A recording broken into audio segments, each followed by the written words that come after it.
C'est fou comme ce monde est bruyant. 10h du mat. Faut que je me dépêche, la séance est dans 20 minutes. Le troisième volet de Sans un bruit.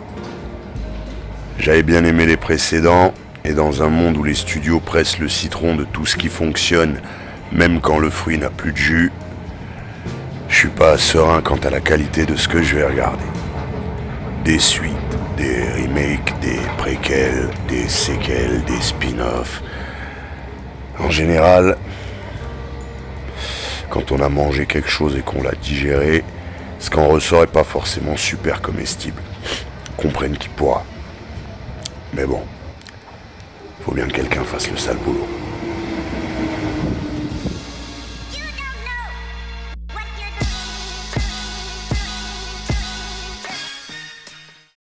Connard! Monsieur, connard! Salut à toutes, salut à tous, bienvenue dans la vie du connard en vidéo, je suis Joseph Ali et j'ai été regarder Sans un bruit, jour 1 de Michael Sarnowski. Vamonos!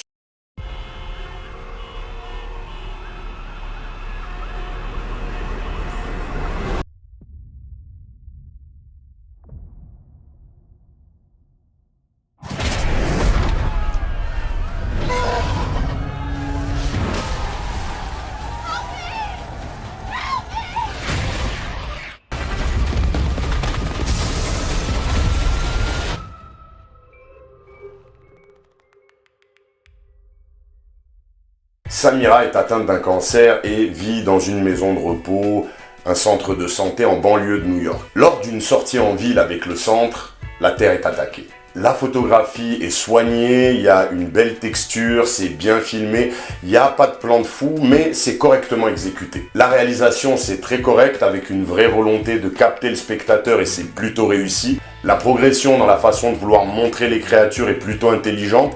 Le seul bémol que j'ai pu retenir, c'est un léger souci de rythme aux alentours d'1h10, mais c'est largement supportable. Au niveau de la mise en scène, on a une bonne maîtrise pour ce qui est de gérer les émotions, les montées en tension, les mini-suspens fonctionnent bien, donc je trouve que c'est un compartiment plutôt correct. Le scénario, c'est simple, efficace, avec une menace claire et un objectif clair, rester en vie. C'est plutôt bien écrit, avec le mérite de savoir rester cohérent malgré 2-3 moments qui sont quand même un peu téléphonés, mais ça le fait. Au niveau du casting, Lupita Nyong'o, qui est dans un registre qu'elle connaît bien, démontre ici toute la maîtrise qu'elle a de son travail.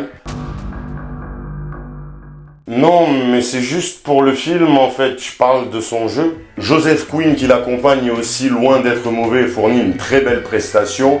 Au casting, de manière générale, il n'y a aucune fausse note, ça se passe plutôt bien. Au niveau des VFX, il n'y a quasiment que du practical, donc ça fonctionne tout le temps. Les seuls moments où j'ai trouvé à redire, c'est les quelques rares plans en CGI qui concernent surtout le décor. Même si ça m'a pas fait sortir du film, ça se voit que c'est fake. À la musique, on n'a rien de vraiment exceptionnel.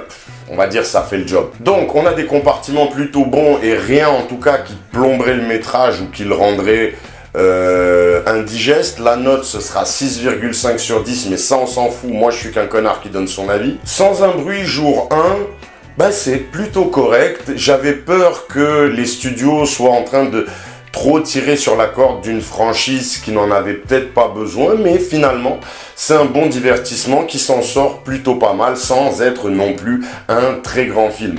Donc si vous avez aimé les deux précédents, oui, je vous le recommande. Moi, je me suis diverti en tout cas, donc vous pouvez y aller. Voilà, ce sera tout pour cet avis en vidéo. N'hésitez pas à me donner le vôtre en commentaire. De toute façon, dites ce que vous voulez en commentaire, c'est toujours très bienvenu. Abonnez-vous pour ne pas manquer les futurs contenus. Mettez des pouces, ça vous permet de soutenir la chaîne totalement gratuitement. Vous avez la possibilité de me soutenir de manière plus altruiste sur Tipeee ou Paypal. Les liens sont dans la description. Je vous dis à très très vite. D'ici là, take care. Cheers.